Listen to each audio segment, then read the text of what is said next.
Hello and welcome to episode 4 of the Coventry City Former Players Association podcast. This week we'll be speaking with Eric Black, part of the successful Aberdeen team from the 1980s who under Alex Ferguson won 2 Scottish League titles, 3 Scottish Cups, a Scottish League Cup and a European Cup Winners' Cup. After joining Coventry City as assistant to Gary McAllister in 2003, Eric was made manager in January 2004 and enjoys the best win ratio of any former Coventry City manager. Thank you to the sponsor of today's episode, which is Helen Smith at Designer Travel. And please press pause, hit like, hit subscribe, and we will keep bringing you brilliant interviews with former Coventry City players and managers. But now, without further ado, let's cross to Leamington, where we're joined by Eric Black. Let's all sing together. Hunt. Oh, what a goal!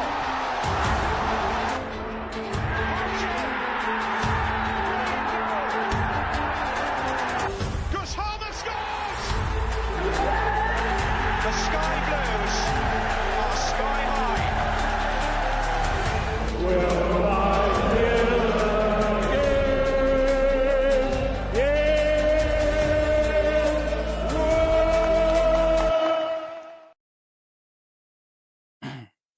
Morning, Eric. Morning, Thanks Lee. for having us in your beautiful house. Oh, that's very kind of you. Thank you. Yeah, we're very welcome. And thank you for agreeing to do this podcast and talking about what was a wonderful career. We're going to start with what you're doing now, actually. How's life for you? Yeah, fine. I can't complain. My son is a carpenter. He's got a bespoke business, so I try and do what I can. I'm certainly the oldest apprentice in the world and the worst. But I spend a bit of time with him on that. Probably 2-3 days a week. So Billy Bell told me you had regular cabinet meetings. I thought you were involved with the government of Scotland, so it's a furniture business. Keep it quiet, yeah. Brilliant. All right, well, we're going to rewind a few years. Good to hear you keeping busy. Yeah, rewind a few years. And I really enjoyed my research, and a lot of our younger viewers may not know what a brilliant career you had. Well, that's kind. So early doors, born in Scotland, you moved close to Aberdeen, and it all went from there. Yeah, I was brought up in Glasgow, and then my father worked in the oil rigs, so he was in fabrication.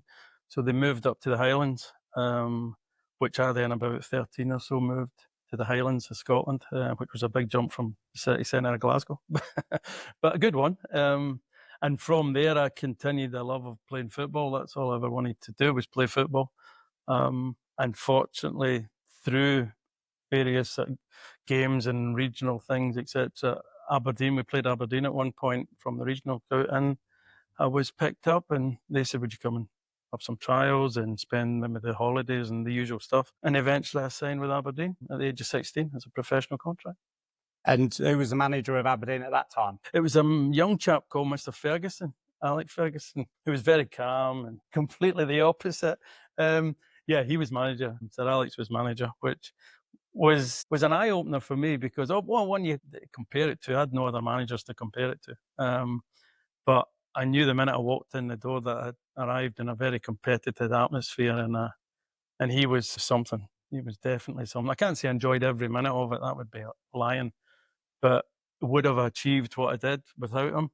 Maybe, but maybe not. So, no, it was a fabulous experience for me to arrive into that kind of atmosphere and witness it. And it stood me in good stead further down the line in my own career and in management. And how much did you learn from Sir Alex?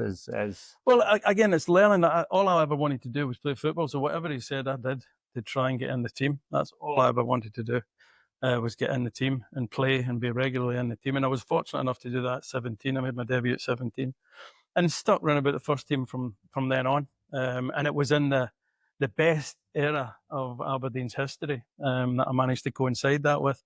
So there was a lot of top players round about at that time. One of them, Gordon Strachan, obviously, former There's a lot of household names in that team. Players that came down to play in England: Brian Gunn, Jim Leighton, Alex McLeish, Mark McGee, and of course Gordon Strachan, who's the Coventry connection. That's the Coventry connection. Yeah. I mean, I've known Gordon since I was 15, but you see their careers unfold, and you can see traits of Sir Alex in a lot of them. But that's not taken away, because 99%, 95%, I would say, maybe 99, is the individual. There is an element that has to make it, but I wouldn't take it away from how good these boys were at football, and how determined they were, and how, resilient they were to go through the careers that they did. So yeah, he definitely contributed, but the big percentage was the individuals. Yeah, one of the things I really noticed is how that group of players stayed with each other for 4, 5, 6 years over a successful time. Was that Sir Alex bringing everything Yeah, definitely. together? I mean, he was the key, without doubt. He was the X factor, if you like, that brought everything together. And he upped the competitiveness. And I mean, I've said it in a few interviews. I've worked with people having spent 40 years in a row in football, professional football. I work with a lot of managers and a lot of players, and I've seen people that can do it 5 days a week, non-stop, right at it, on the button, every day, 6 days a week. I've seen a few. He's the only one I've ever seen that 7 days a week. And regardless of what he achieved, he was the next Everest. It was winning, boom, straight on it. And it wasn't kind of 3 weeks later having celebrated. It was 10 minutes later, because he was just on it and not going to allow any standards to drop. So that he definitely brought the X factor to it. Well, the quiz question for anyone that's listening at home, and you can pause it and have a think about this. Who were the last team to win a Scottish championship that wasn't Rangers or Celtic? Give you a second to think about that, but Eric Black's going to give us the answer. Yes, Aberdeen. I can give you another one, actually, which somebody actually texted me a couple of weeks ago. Who were the last team to beat Real Madrid in the European Cup final? Was that Nobody's beaten them since Aberdeen did. Nobody since Aberdeen. So I've got your the trophies you won as a player with Aberdeen. Scottish League title in 83, 84 and 84, 85. The Scottish Cup in 82, 83, 83, 84 and 85, 86. The Scottish League Cup in 85, 86. And of course, as you've just mentioned, the European Cup Winners' Cup, 1983, the last team to beat Real Madrid in a final. So, I mean, they're just brilliant stats. And one of the scorers in that game against Real Madrid, scorer of the first goal. Yeah, it was me. Yeah, surprisingly. One of the few. Again, it's a bit surreal when you look back at it. And I remember it, and I don't remember all the detail, but I remember going through the whole process of arriving there for the European Cup final. I remember going out into the corridor before we got onto the pitch and seeing these Real Madrid players, all extremely well tanned, all in white. And there was about 6 of us, the players that played in our team didn't have any teeth. So I can imagine what they were looking at across from us. But it was just surreal. And then to have scored, and of course you get that celebration and that high for about 10 seconds to celebrate, but then you're right back in the game. It was an early goal. Yeah, it was. I think it was I can't remember. I think it was about 10 minutes or something. But you're very quickly back into the game, so you don't get the chance to really enjoy it. But fortunately, we did get to the end of it and win 2-1. Yeah, a great result. Where was that game played? Gothenburg. In Gothenburg, and the celebrations afterwards. Some were longer than others. No, it was great. We had all the wives and girlfriends came over, so it was nice. We spent a lot of time. A few of the boys ended up in the pool about 4:30 in the morning, but they won't be named for obvious reasons. But then we had a Scottish Cup final 10 days later, which again was one of what goes on in folklore with Sir Alex. After the game, it was a horrendous game. We beat Rangers 1-0 at Hampden to win the cup, and he went ballistic in the dressing room. And it ended up being more like a morgue, It was more like a wake, if you like, rather than any celebrations. But he did semi-apologise the next day. When I say semi, it was a tongue-in-cheek, I think, apology. So that one stands. I mean, is that just success? You can't let players rest on their laurels. I don't know. I mean, I thought it was a bit excessive at that time, but I would, because I was a player. But it's just how he was wired. It was just how he was wired. He wouldn't accept, because we didn't play well, but we won. But he wasn't prepared to accept it. That performance was an Aberdeen performance. It wasn't. He said, "That's not what we are." So Yeah, depending how you're looking at it. Well, and that's how you win Scottish League titles, True. and cups, Absolutely, and yeah. European cups. Am I safe to presume that the European Cup Winners' Cup's the highlight of your time at Aberdeen? Yeah, I would say it was. I mean, winning trophies at that time, Aberdeen had won a few trophies, but not for many years. And to win them, I've got a stat that somebody said to me. I was interviewed about 2 or 3 weeks ago. He said that I won a trophy every 20. Now, I didn't win them on the 20th game, but for the amount of games that I played, and I thought there's people who are far superior footballers to me have gone through their careers and never won a trophy. I mean, look at Harry Kane, who just won it recently. So it's to have won it, to have been at that club at that time, I feel so fortunate and privileged to have done it. Yeah, great time being about Aberdeen. And 1983, a hat trick at Celtic Park. Yeah, that was a bit special as well. It was always a difficult place to go. They used to say there was 60,000, but I guarantee there wasn't, because there was still the gates and the turnstiles at that point. So it was a difficult place to go to. But yeah, I think I ended up being probably the last person within a competitive game at that club, Scottish anyway, to score a hat trick. But it's just great memories for me. It's nice memories to have. It's a long time ago. Brilliant. Another quiz question for the listeners. Who is the last person to score a hat trick as a visiting player at Celtic Park? That could be me. I don't think anyone has done it since 1983. So 42 years, if I'm not correct, and still hold that record. So 181 appearances and 69 goals for Aberdeen in that successful period. Some great stats. You went on to join Metz in 1986. It's sad to leave Aberdeen because the team started breaking up a little bit at that point. Players were moving on. Yeah, there was one or two had left. I'd been offered a contract the year before, and I hadn't signed it because I wasn't happy with the contract. And then I had offers to come down to Tottenham and Aston Villa, Everton at the time, but it was prior to Bosman, so you couldn't leave. The clubs had to agree a fee before you could even speak to them. So the only way I could get out of the club at that point was to go abroad. And I had a friend who was a German agent, and he said, "Well, why don't you try coming abroad?" Because then Aberdeen couldn't have anything to do with it. There was a calculation, how old you were, how many goals, whatever, your whole CV. It was X amount of money. And if they paid the money, that was it. You could walk away from the club. So I decided to do that, and I'd flown to Monaco with Wenger, had asked me to go to Monaco. So I would go down to Monaco with my wife at the time, well, still is. And he said, "Look, sign the contract. I'm at Nancy still. If I can get out the contract, there's a little problem, but it should be fine." So I signed a 5-year contract and I come back, and I think I'm signing it in Monaco. I'm going there 5 years. And then he calls me to say they won't allow him out his contract, so it's null and void. And at that point, I thought, there's a week before the cup final, the 4th cup final in a row. And I thought, I'm just going to tell him I'm leaving anyway, it's gone. So, well, I didn't get much chance to say I was leaving, and out the club I went very quickly. And I never went back. I never went back to the club after that. Have you ever been back? I have, yeah. I have been with the celebrations, but I didn't go back for 30 years. Wow. 30 years, yeah. I didn't go back to see. I couldn't go back to see buy the players or anything. I didn't get my boots, actually. Ended up being Met's biggest signing ever, and didn't have any boots. Anyway, it was all good fun, and I loved my time over there. And how was the time at Metz, going abroad? Wonderful. I mean, my wife's mother is German, so her grandmother lived about 2-3 hours away from us. And a lot of the people in Metz, because it was during the First World War and the Managerial line, there was people, it was Germany then France and Germany and France. So she obviously spoke German, and I got a little bit. So I started getting information in German, and very brief and very small amounts. But then I learned the language and ended up, I loved it. We had 5 years. Both my kids were born there. We had a lovely time, a wonderful one. Great experience, totally different to British football at the time. And you're still speaking a bit of German? I speak a little bit of German. I speak fluent French because it was mainly French we learned there. Yeah, still do that. And it's helped me enormously in my coaching career because there was so many French colonial players, from Senegal and all these places that are French speaking that were coming into the Premier League. And it allowed me to make a bond really quickly with them. And it's helped me enormously. There's something that gets me intrigued about hearing this French and German speaking in the Scottish accent, but I'm going to resist asking you.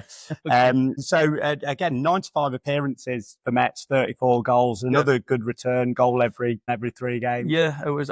Unfortunately, I'd had an operation in Aberdeen prior to leaving. and it was difficult. I had back problems, and it caught up with me again. I was doing okay for the first up to Christmas, and it was going fine. And then I had to have a couple operations again, which set me back. Great record once again at Mex, which earned you another. There can't be many people with an unbeaten record for Scotland. Yeah, very impressive, I must admit. No, I was really fortunate I went to Metz and enjoyed it. I landed with a good group of players. And again, Metz is not the biggest club in France, but we were sitting around about 5th or 6th that season, and we had won the League Cup, 4 to the League Cup, which was still not as impressive out in France. It was, the main trophy was the French Cup. And I was fortunate enough again to play in which was a fabulous experience in Paris, at Parc des Princes. Chirac was there and the whole thing. We beat Sochaux 2-1 to win the trophy. So it's I've been really lucky to experience those kind of things, and again in another country, which was wonderful, absolutely wonderful. Amazing. And then two Scotland caps in 1987. So unbeaten in cup finals, unbeaten for Scotland. 2 games, but coming on as so probably a time that Scotland were quite blessed with strikers at the time. Yeah, we were. I mean, I'm trying to think. There was Alan McCoy's, Mo Johnson, Graham Sharp, myself, Charlie Nick, Brian McClare. So there was a lot of good players. And I was in the squad to go to Italia 90. And I had been over to the training ground and we arrived, but my back was still struggling, and I didn't really play many games after that. I had to pull out of the group because I'd only played 2 caps at that point. And that would have been, again, a wonderful experience to go to a World Cup, but it wasn't to be. And I was operated again after that and never really got back to playing, and then stopped when I was 28, 29.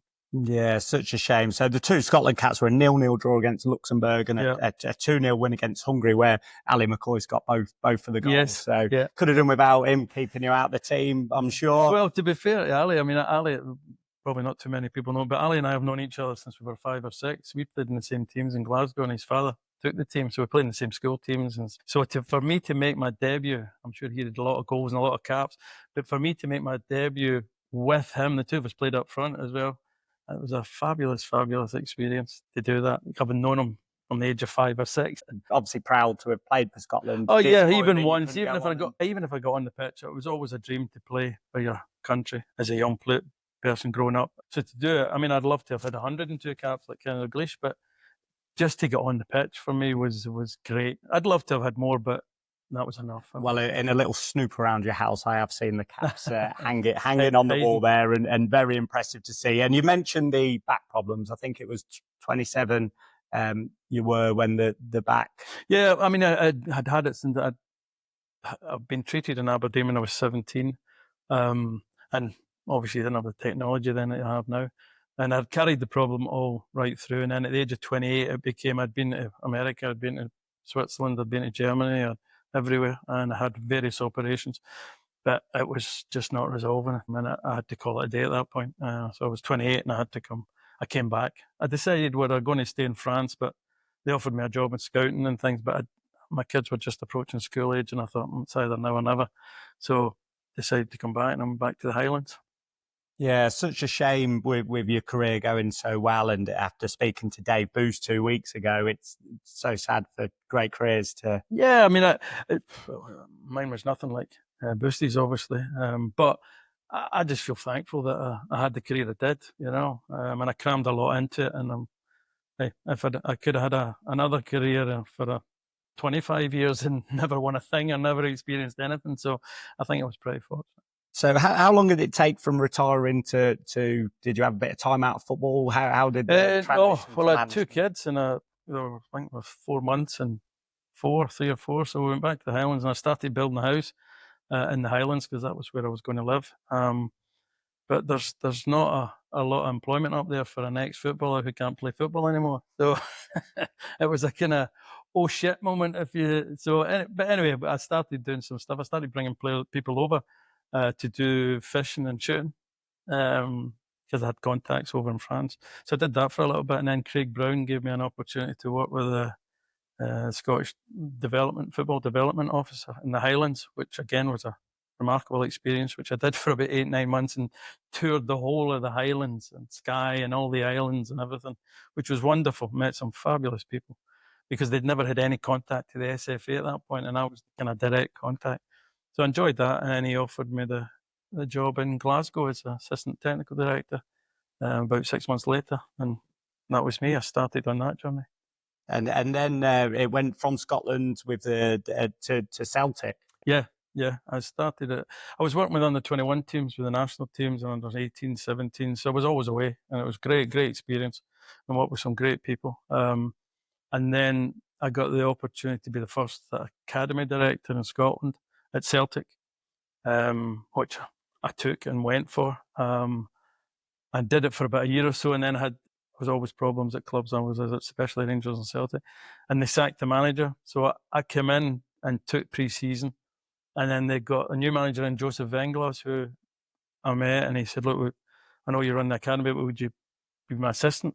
So I thought, so I did both for about 6 months, which was pretty hard going. And then eventually Joseph left after a year, and then John Barnes and Kenny Dalglish came in, and I didn't really know him that well. I didn't know John at all, and I met him for a couple of coffees and then McKenny and whatever else, and they said, "Look, we'd like you to stay on and be a coach, assistant manager." So I then did that, and ultimately then he left and I left. And I presume all was forgiven for the hat-trick you scored there.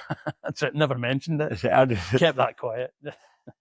So went on to be manager of Motherwell. Yep.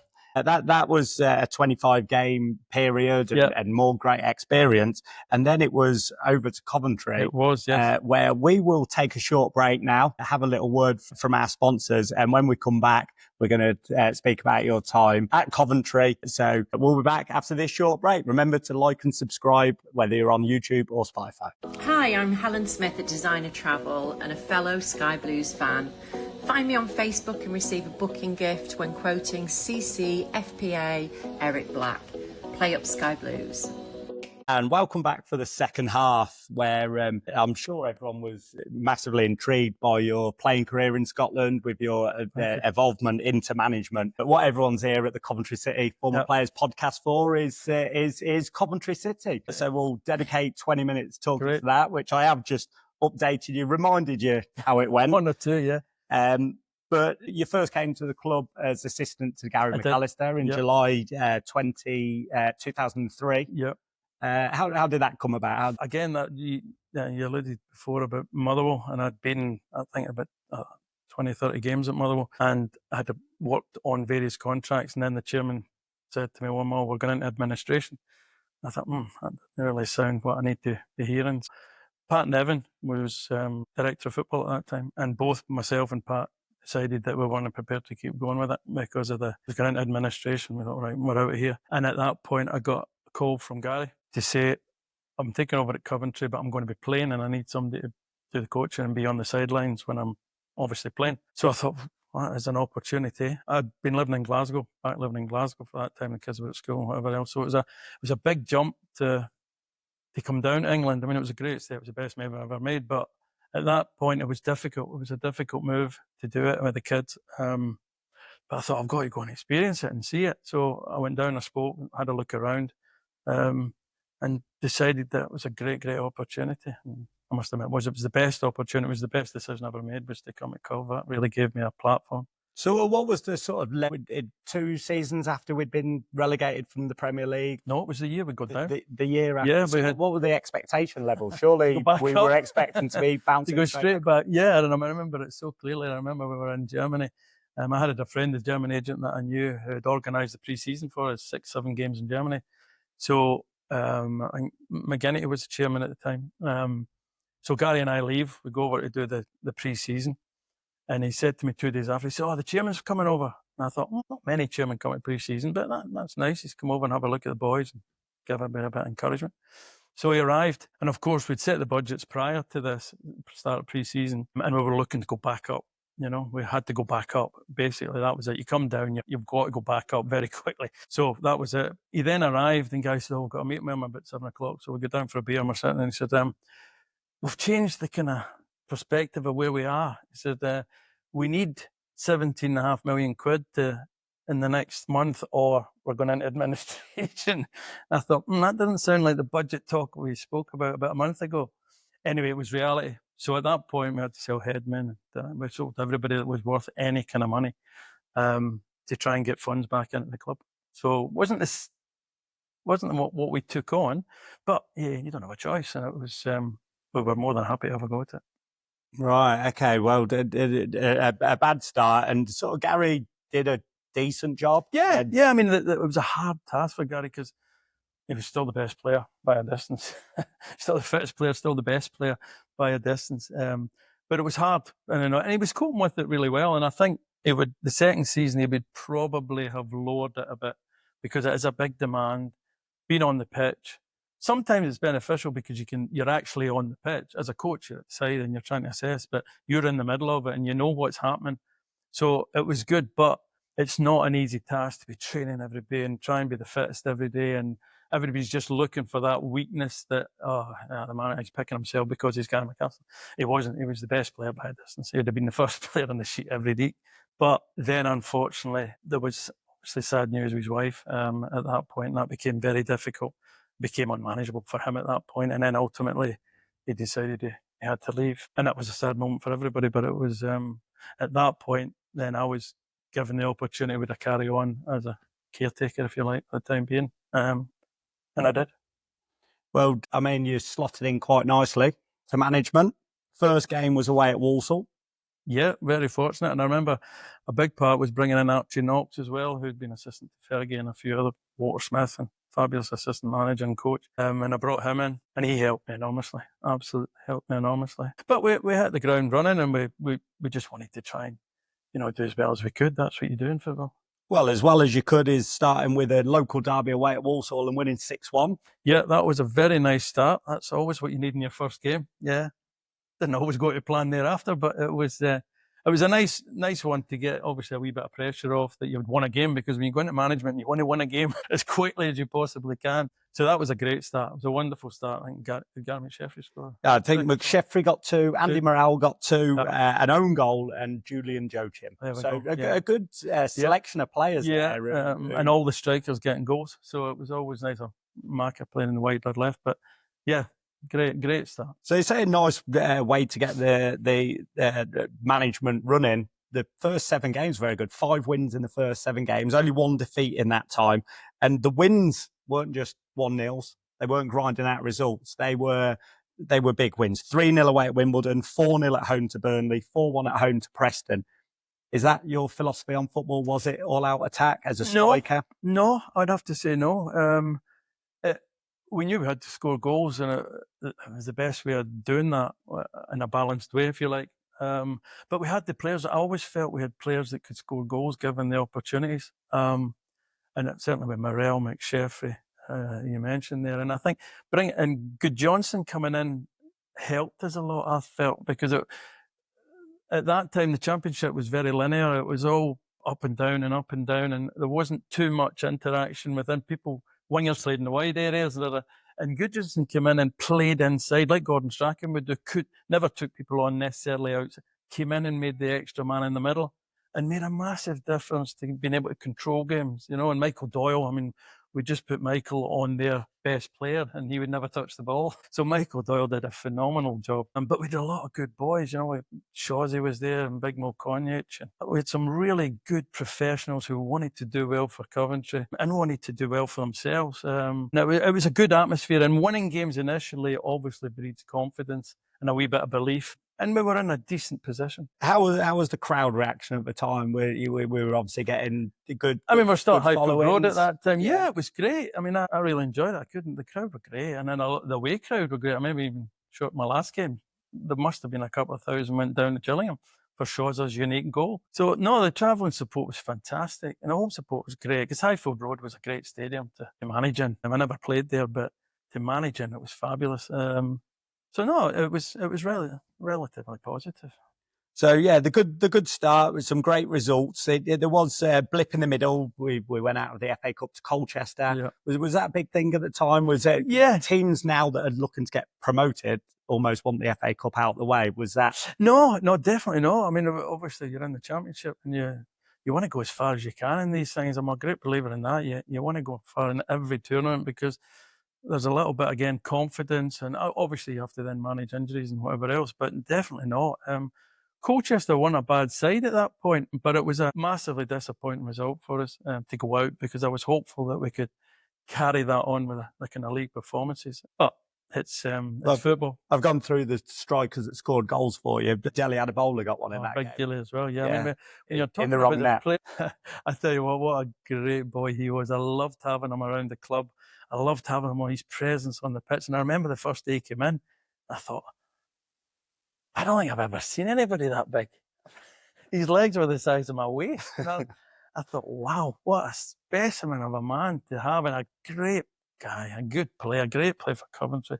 But when you're naming there like Morel and McSheffrey and whatever else, I mean, they were proven goal scorers. So maybe I landed a bit luckier than I thought. It's almost no surprise that we were scoring goals. But then again, you've got to play those when you've got the abundance of goal scorers. You've got to play them in the right positions, play them at the right time. Yeah, maybe, but I think if you get them in a place, you know, and you get the ball to them in certain areas, then it's up to them, and they were capable more than. I mean, Gary came with me to Birmingham and was absolutely sensational as well. So we were fortunate. There was a lot of good players and good boys. I must admit, the atmosphere was good. It was really good. With Alan Hodgkinson, the goalkeeping coach as well, who came in, and we got Big Scott Shearer down, and it was really good. There was a good atmosphere, which I was a great believer in atmosphere, creating an atmosphere. And I did that all my career in the Premier League with Steve Bruce. I worked for a long time. And we were always set on creating an atmosphere where the boys wanted to come and enjoy their work, if you like. You know, they wanted to come and be part of something. Obviously, there were rules and structures around that, but it's key. The atmosphere for me is key. And at that point, we must, with the good run we went on, we're in prime position to be looking at playoffs at that point. And yeah, and then it kind of one or two blips. But yeah, no, it was always felt we were going. Sometimes I felt we'd gone too quickly, but you never complain about that in football, do you? So, yeah, we were where we were. Yeah, we did go on a bit of a bad run from there. After the 5 wins from 7, it was then 1 win from the next 7. Defeats against Wigan, Reading, Stoke, Crewe, and West Ham. Yeah. The one win that did come in there was another 4-0 victory. So they didn't do things by halves, as we said. Another couple of goals for Joe Chim, another goal for McSheffrey. And the last game, like you said, Richard Shaw's only goal, a 5-2 win at Gillingham. At that point, were you comfortable? Did you think there was any danger in losing your job at that point? Or? Not really, I got to be honest. I mean, there had been discussions about potential new contracts, but I knew there was something wasn't quite right with that, the way it had been undertaken. And then I got a call. I come back up from Gillingham. And I got a call that night to say if Jim could meet me in one of the hotels in Coventry. I thought, he doesn't want Sunday lunch. There's obviously something. So I knew before I was going there. The meeting lasted about 30 seconds. He tried to explain himself, but I wasn't really ready to listen to that. And that was it. I didn't. I came back. I said to Archie, and that was it. We were on our way. And it's such a shame. I don't know if you're aware, or are certainly just made you aware of the record. You have got the best win percentage of any Coventry City manager in the club's history. So it seems even more baffling. And when we announced on our social medias that we were going to be speaking to you today, so many people were like, best football we've played since leaving the Premier League. And you're still very highly regarded in Coventry as a manager. So the fans certainly wish. Do you wish you'd got another season? Do you think you could have? Oh, without doubt. I was desperate to get another season. I was desperate to carry on because we were on an upward cycle. And we were looking at recruitment. We were looking at every other thing. I thought, and as I said, bringing Archie Knox in was great. It was, it just gave that bit of experience to me, who had only managed for a short period up at Motherwell. But people in the club had made choices, which I obviously don't agree with. And I thought it was poorly dealt with, to be honest. It was poorly dealt with. But that's life. You move on. And I was fortunate enough to move on quite quickly. But I had a lovely time, and I still have a real warmth for Coventry. I still live here in the area, obviously, and look for the results. So it's having stayed in the area especially, I still look for the Coventry result pretty regularly. That's good. Well, look, hopefully the chairman's decision didn't impact because the fans still love you. I think maybe McAllister probably had too many draws in his the first half of the season, and maybe not enough draws for you. Maybe playing for the draws instead of the 4-0 wins, but the entertainment value won't agree with that. The top scorer that season was McSheffrey with 12. We finished 12th in the league, 8 points behind 6th place. Not a bad looking now where we're at or where we headed the following years. It wasn't a terrible finish. No, it wasn't a terrible finish. As I say, I thought we were, I wouldn't say we were the best team in the league without no question, but I thought we were in a cycle that was more positive than negative, and there was a lot of things starting to come together a little bit. But it's football, it takes time. You never get that time, and I certainly didn't. And that's life, isn't it? I'll just give everyone listening the stats on the win record. So you had 22 games as Coventry manager, win percentage of 45.45%. The second best win ratio goes to Jimmy Hill. He's 44.33. So he's got a statue outside the ground. So I'm sure you'll be expecting yours sometime soon. That's right. Third, Roland Nielsen, 44.19%. And the recently departed Mark Robbins is 7th with 40.71%. So in some good company there. Certainly, I don't deserve to be above them, I would have to say very quickly, because of what they've achieved with Coventry. But anyway, the stats nice. It's nice. That's when stats are good, you see. Yeah, Sillett was 6th, by the way, as well. FA Cup winner. So, Not always paint the full picture, but they're good. So you were replaced, Mike McGinty blamed inconsistency, and you were replaced by Peter Reid. I think a lot of people thought he was trying to go for a big name. I don't know what his decision was. Again, I think there was influence on him from other people round about, but they made their call. You make calls in football. Peter Reid could have gone on to be the best Coventry manager ever. So it's life. It's what football is. People make choices and you have to stick by them.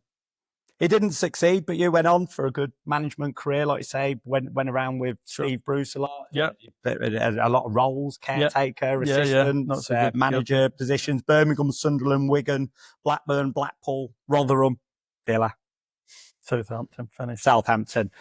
So we could talk all day about that. I'm conscious that we try and keep these podcasts well under an hour, so that's for another time. But Coventry was your favourite of all those clubs. There's no question about that. So we heard about Whiteend. You live in the area? Yeah. I've lived in Leamington now for 24 years, which is the longest I've lived anywhere.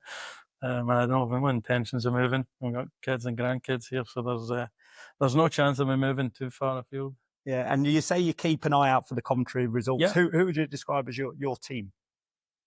Well, that's a difficult one because I grew up in Glasgow as a kid, and you don't have any choices in Glasgow. You're either one or the other. And as I said, Clyde McCoy was a very good friend of mine, and we were Rangers supporters as kids because we're Protestant in Glasgow. But I don't really support anybody. I look for the Coventry results. I wouldn't say I'm a Coventry supporter, but I want them to do well, and I look out for the results. Obviously, Aberdeen, I look out because I played there. That's it. I've not been at a game. I went to the Coventry game against Maidstone, which was several years ago, and I enjoyed it. But I don't enjoy going to football anymore. I don't enjoy a championship. I enjoy more, but when I left Southampton, I didn't go to a game for 5.5 years. Because that was the choice. I just didn't. That was my next question. You left Southampton, and that was it. And sort of, I think you were fed up with football at the time, and that's been it since. So no intention of ever going back. No. I had offers to go back in for the first year and a bit, and refused them. And just decided that I'd had enough. I'd done 40 years consecutively, and the way football was going, I didn't particularly enjoy watching it. And the way it was going, I was spending, my last club was Southampton, and I was spending obviously 5-6 days a week down there. And I wasn't doing anything. I was doing a bit of analysis on it, because when managers come in, they bring in the coaches with them. So I was just watching, basically, which is not a bad gig if you want to watch. But I'd always been the president, a right-hand man to the president, and I always felt fully invested in it, and I was losing that. I didn't feel fully invested in what I was doing. And I just felt a bit of a fraud, and I thought that I can't keep going like this. I can't do this. So, and then I took a step out, and then that was it. Didn't go back. Well, after going through your career and your goal scoring records, I'm pretty sure Coventry fans will welcome you back anytime, not only as a manager, maybe even as a number 9. You play a lot of golf now. For those that don't know, Eric Black was the annual golf day. I was, yes. The Cyril Regis Trophy, which is for the over 60s. Yes. That's the best trophy I've ever won.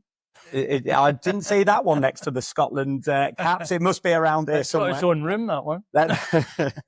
So the golf's obviously going well. Getting out plenty. You told me you're playing with. I play once a week, sometimes twice if I can.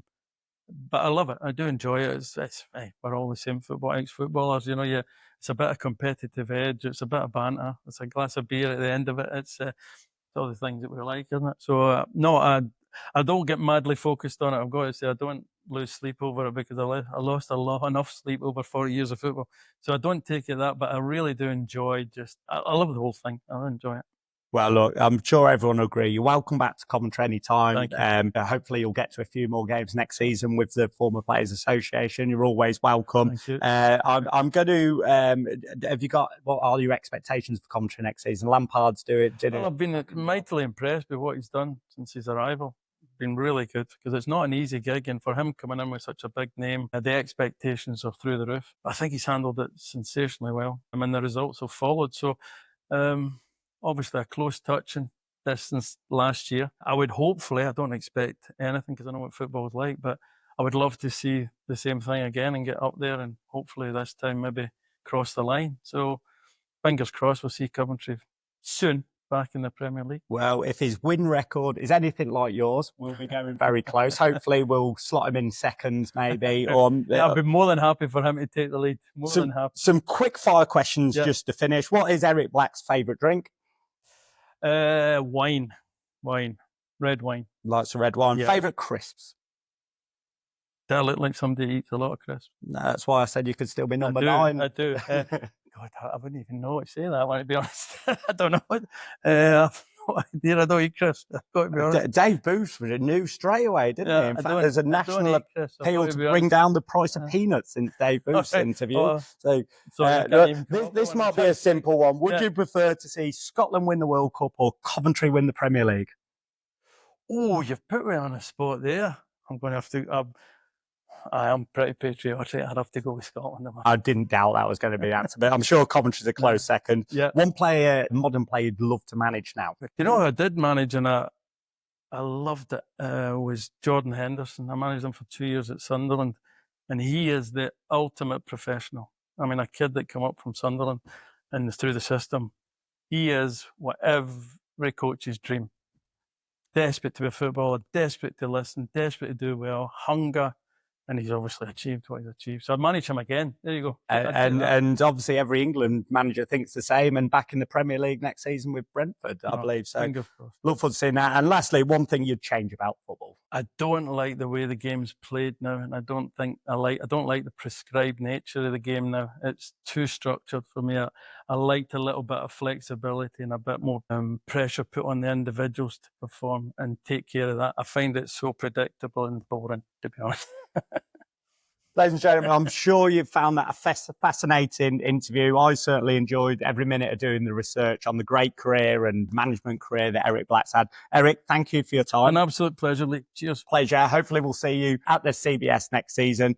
For now, everyone listening, if you've enjoyed this, please like, subscribe to the channel, and we'll keep bringing you great interviews with former Coventry City players and managers. But for now, Eric Black, and as always, play up Sky Blues.